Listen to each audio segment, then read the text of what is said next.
আসসালামু আলাইকুম। সেই নাকিসের রান্নাঘরে আপনাদের সবাইকে স্বাগত। আজকে আমি একটা সুন্দর একটা বিকেলকার নাস্তা নিয়ে তৈরি চলে আসছি। আজ আমি একটা সিঙ্গারা তৈরি করব। আমি প্রথম আমার ভিডিওতে দেব আমার চ্যানেলে। এর আগে আমি এই সিঙ্গারার ভিডিও দিই নাই, আজকে প্রথম বানাবো। কী কী উপকরণ নিয়েছি আপনাদেরকে তো আগে তুলে দিয়েছি। আর আমি আটাটা মাখিয়ে রেখে এরকম চাপা দিয়ে ঢেকে রাখছি।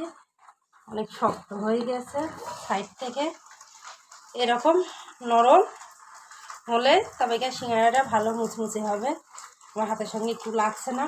আমি সিঙ্গারার পুরটাই আগে বানিয়ে নেব। প্রথমে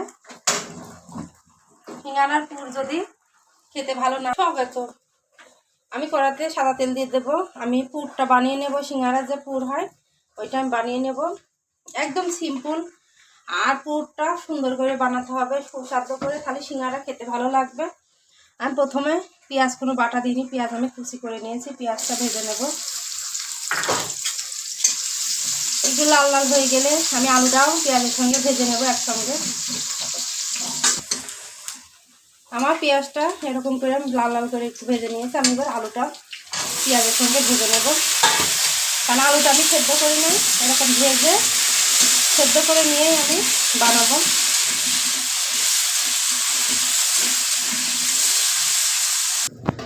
আমি আলুটা এরকম ভেজে নিয়েছি।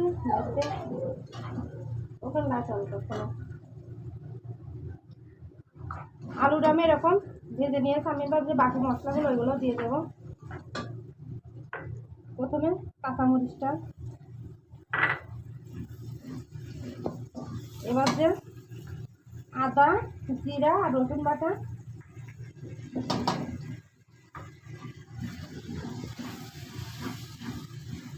অল্প একটু পানি দিয়ে দেবো।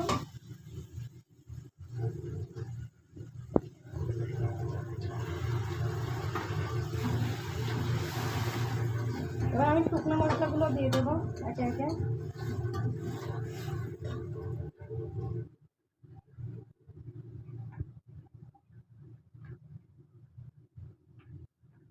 প্রথমে লবণ, শুকনো মরিচের গুঁড়া, ধনের গুঁড়া আর পরিমাণ মতন হলুদ। আমি এবার এটা ভালো করে কষিয়ে নেব। আমি তো হালকা করে পানি দিয়েছিলাম, কারণ আলুটা সেদ্ধ হওয়ার জন্য। আলুটা অনেকটাই সেদ্ধ হয়ে গেছে, আর একটু হবে। একদম শুকনা করে নেব আমি। পানিটা শুকিয়ে গেলে আমার আলু সিঙ্গারার পুর হয়ে যাবে রেডি একদম। আমি এবার ধনে পাতাটাও দিয়ে দেব।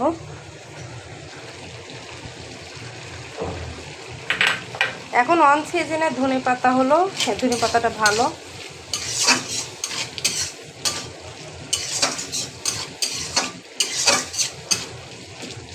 আমি এরকম হালকা করে ভেঙে ভেঙে দেবো।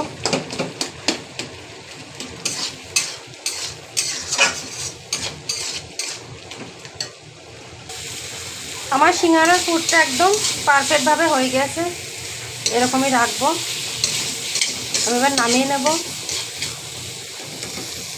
ইচ্ছা শক্ত করব না, কারণ এটা রেখে দিলে শক্ত হয়ে যাবে।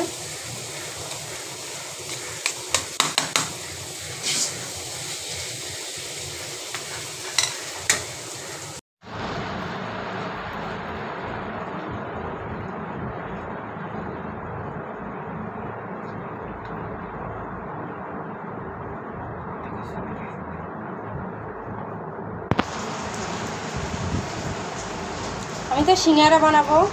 আজকে বৃষ্টি পড়ছে, আমি এই জন্য সিঙ্গারার জন্য আটাটা আগে মাখিয়ে রেখে দেবো প্রায় আধ ঘন্টার জন্য। একদম সিম্পল, পানি, ঠান্ডা পানি, লবণ আর খাবার সোডা দিয়ে, আর মাখানোর শেষে আমি একটু সাদা তেল দিয়ে মাখিয়ে রেখে দেবো।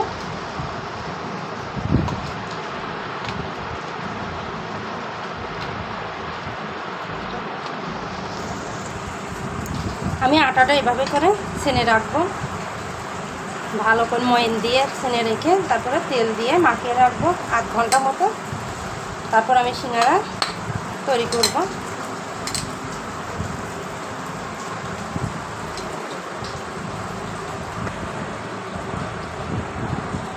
এবার আমি সাদা তেল উপরে দিয়ে রাখবো। এরকম, তাহলে আমার আটাটা ফাটবে না, এরকম নরম হবে। এবার এটা ঢেকে রাখবো। আর সিঙ্গারা বানানোর জন্য কী কী উপকরণ নিয়েছি সেটাও দেখিয়ে দেবো। আলু, ধনে পাতা, পেঁয়াজ আর কাঁচামরিচ, আর এখানে জিরা আর রসুন বেটে রাখছি আদা দিয়ে। আমি এবার সিঙ্গারার যে লাচি সেটা কেটে নেব। আমি তো এরকম একটা নিয়েছি, রুটির মতন করে লম্বা করে বেলে নেব।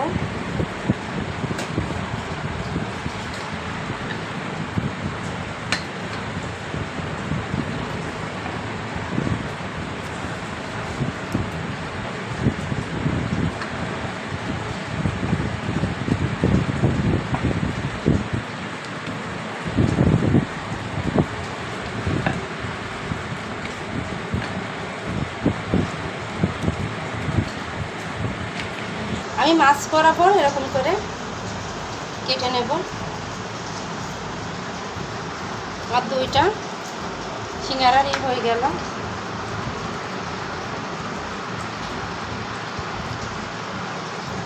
এবার আমি এরকম করে সিঙ্গারার যে শেপ ওইটা দিয়ে দেব।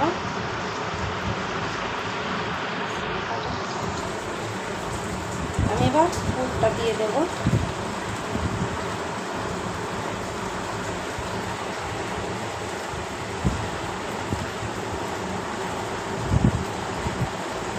এই সাইড থেকে এরকম করে আমি এভাবে করে মুড়িয়ে দেব।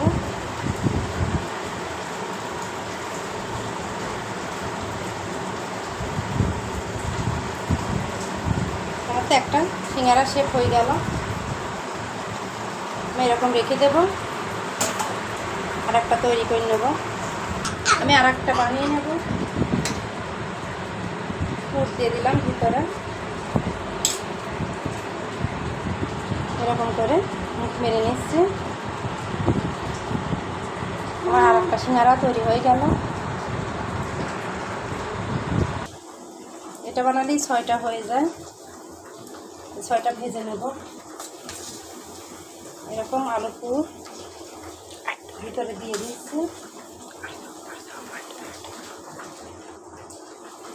এবার এই সাইডটায় হালকা করে আমি এরকম পানি লাগিয়ে নেব, নিয়ে এই সাইডটা এরকম করে বন্ধ করে দিলে আমার তৈরি হয়ে যাচ্ছে সুন্দর সিঙ্গারা। আমি কড়াইতে আমি সাদা তেল দিয়ে দেবো ভাজার জন্য। আর তেলটা বেশি গরম করব না, হালকা গরম করব।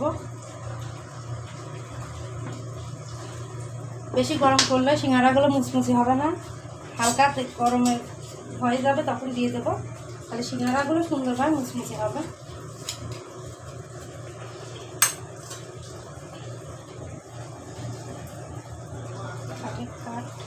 সিঙ্গারাগুলো আস্তে আস্তে ছেড়ে আমার তো একবার ভাজা হয়ে গিয়েছে, নিয়ে খেতে শুরু করে দিয়েছে আমার মেয়ে ছেলে।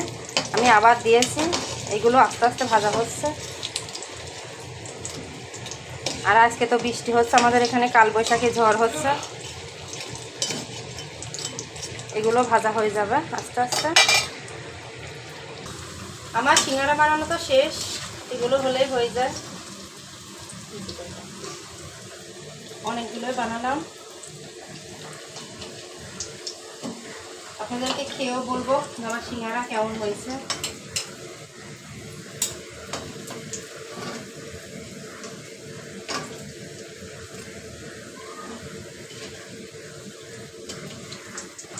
কত সুন্দর ফুলছে সিঙ্গারাগুলো।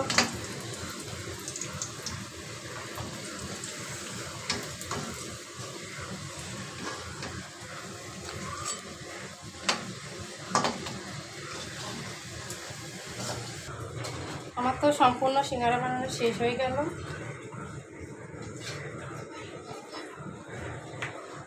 আমি এবার খেয়ে বলবো যে আমার সিঙ্গারাগুলো কেমন হয়েছে।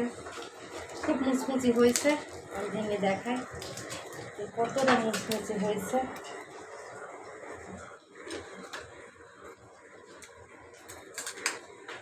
সুন্দর হয়েছে আমার সিঙ্গারাটা।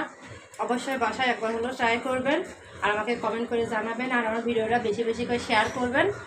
ভিডিওটা যদি ভালো লেগে থাকে অবশ্যই লাইক শেয়ার সাবস্ক্রাইব করবেন। ভালো থাকবেন, সুস্থ থাকবেন। আল্লাহ হাফেজ।